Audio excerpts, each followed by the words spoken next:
Salut tout le monde, c'est Batlamantis. Donc c'est parti pour un suivi d'élevage du mois de mai. Donc tout d'abord j'ai eu des bonnes et des mauvaises nouvelles. Donc on va commencer par les mauvaises nouvelles.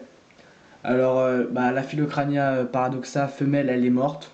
Donc je pense que c'est de vieillesse parce que elle a bien vécu quand même. Et sinon une autre mauvaise nouvelle comme je l'avais dit, mes hyménopus étaient fécondés. Mais j'en ai une qui est morte. Donc voilà. Donc là, on peut croire qu'elle a moisi, mais en fait, non. Quand j'ai voulu la vider pour la naturaliser, et ben en fait, il y avait plein de liquide marron. Et en fait, ça doit être dû à un virus. En tout cas, elle est morte de maladie. Donc elle a pas pondu et je comptais sur elle. Et puis elle, c'est pareil, hein. Là, on voit un peu par transparence du noir. Donc c'est pareil, je pense franchement là c'est mort pour cette espèce, hein. J'aurais pas de tech, enfin je pense pas. Parce que si vous voulez elle mangeait, et elle buvait et après elle revomissait. Donc ouais je pense que c'est dû au grillon. Ils ont dû apporter un parasite, je sais pas. Enfin voilà ça doit être ça. Et du coup c'est dommage, hein. Je pense pas que j'aurai de tech et. Donc je pense que j'attendrai avant de recommencer cette espèce. Ce que je trouve, j'avais bien réussi et tout, je la trouvais simple, et puis là, il a fallu qu'elle tombe malade, quoi. Alors que contrairement aux mâles, j'en ai un qui s'est fait manger, mais l'autre qui est là, il est toujours en forme, et pourtant lui, pareil, il mangeait des grillons, je sais pas, les mâles ont l'air plus résistants, donc je sais pas. Donc lui, je pense que je vais le passer à mat arthropode, pardon, parce que lui, sa femelle est passée adulte. Et le mien, ça sert à rien qu'il continue à féconder la mienne alors qu'elle est malade. Autant que lui il puisse avoir des petits, puis voilà. Donc voilà, Mathéo, voilà le mâle que je vais te passer. En espérant qu'il soit encore réceptif et qu'il ait encore envie de s'accoupler. Donc voilà. Donc sinon, je vais passer aux nouveautés. Donc je vous avais dit que j'avais eu des nouveautés. Donc voilà, c'est des Heterochaeta orientalis.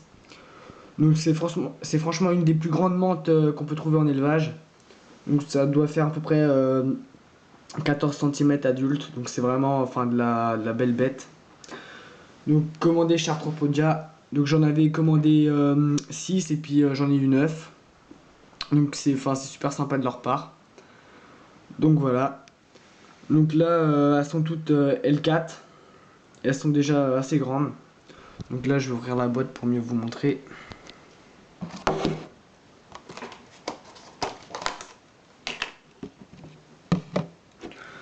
Donc celle-là, elle est assez belle parce qu'elle a des reflets verts. Donc voilà, donc celle-là c'est celle qui mue en premier, donc voilà. Donc elles sont super actives. Je vais la remettre dans sa boîte.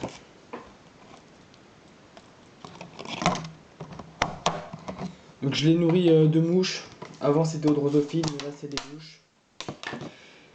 Donc comme on peut les voir là, les mouches. Et celle-là, ouais, elle est magnifique. Enfin, c'est ma préférée. Elle est vraiment, mais juste noire, noire. Je sais pas trop si vous voyez. Mais en tout cas, elle est vraiment noire. Donc ça, j'arrive pas à les sexer. C'est une espèce assez difficile parce que le mâle et la femelle, ils se ressemblent. Ils sont quasiment pareils. Donc voilà, c'est juste la femelle est en général plus grosse. Donc là, je peux pas les sexer pour l'instant. Donc voilà. Donc j'en ai une là, une là. Donc celle-là, c'est une L3. Donc voilà, c'est la plus jeune. Et là, voilà, des L4. Donc voilà, donc 8 L4 et une L3. Sinon, ouais, on va passer, je vais mettre la bonne nouvelle à la fin. Donc voilà. Donc là, l'Irodula majuscula, le mâle toujours subadulte. Donc il mange bien, c'est cool, voilà.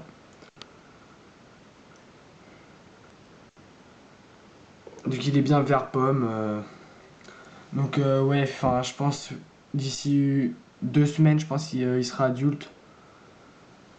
Donc voilà. Et sinon, la bonne nouvelle, je vais déjà vous montrer un indice. Bon, après vous allez tout de suite comprendre. Donc voilà la mue. Donc pour vous montrer la taille, c'est énorme par rapport à une Éminopus. Donc voilà. Et je vais vous la comparer avec une mue de Sphodromantis lignola au même stade. Donc voilà.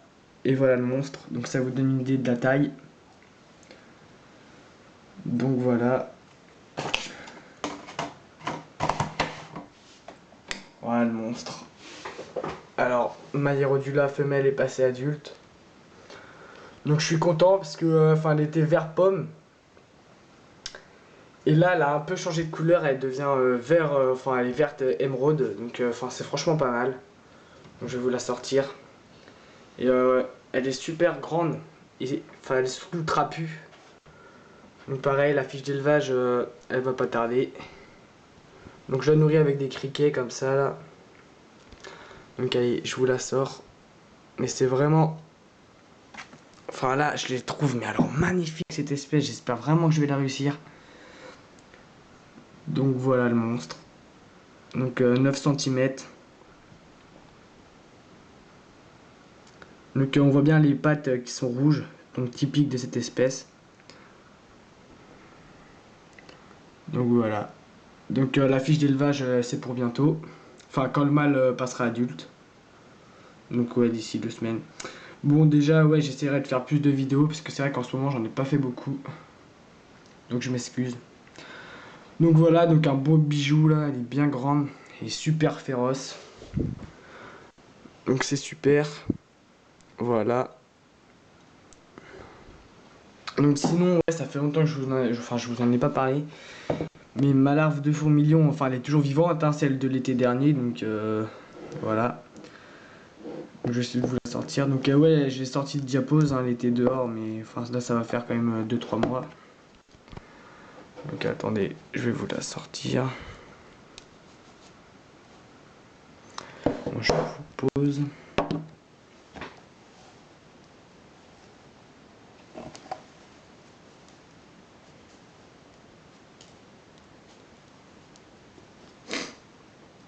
Allez, il sort. Et ben elle veut pas.